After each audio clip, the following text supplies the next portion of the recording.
Vote చోరీపై దూకుడు పెంచేశారు Rahul Gandhi. Hydrogen bomb సిద్ధంగా ఉంది అంటూ ఈ మధ్యనే మరో హింట్ ఇస్తున్నారు. అటు రాహుల్ వాయిస్ కి కోరస్ కూడా పెరుగుతోంది. ఇండి కూటమిలోనే ఉన్న మక్కల్ నీతివేయం పార్టీ అధినేత కమల్ హాసన్ ఓట్ చోరీని పూర్తిగా సమర్థిస్తున్నారు. ఓట్ చోరీ బాధితుల్లో నేను ఉన్నాను అంటూ స్పందిస్తున్నారు.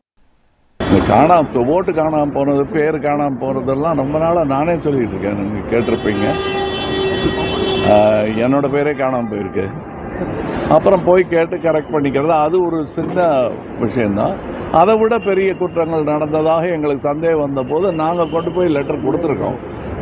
இதெல்லாம் நடந்துக்கிட்டே இருக்கு. இப்போ அதோடைய உச்சகட்டமாக ஒரு விஷயம் நடந்துகிட்டு இருக்கு. అలాగే దేశవ్యాప్తంగా సంచలనం సృష్టించిన వీధి కుక్కల బెడదపై వచ్చిన తీర్పుపై తనదైన స్టైల్లో స్పందించారు. தீர்வு ரொம்ப சிம்பிள்ங்க. அதை விஷயம் தெரிஞ்சவங்க, உலக சரித்திரம் தெரிஞ்சவங்க, சமூக சுகாதாரம் என்னன்னு தெரிஞ்சவங்க, கழுதை எங்கே காணான்னு யாராவது கவலைப்படுறாங்களா? கழுதைகள்லாம் காணாமல் போச்சு. நமக்காக எவ்வளோ பொதி சுமந்துருக்கு. இப்போ பார்க்குறதே இல்லையே கழுதை யாராவது காப்பாற்றணும்னு பேசுகிறாங்களா? எல்லா உயிர்களையும் காப்பாற்றணும், எவ்வளோ முடியுமோ காப்பாற்றணும். அவ்வளோதான் என்னுடைய கருத்து.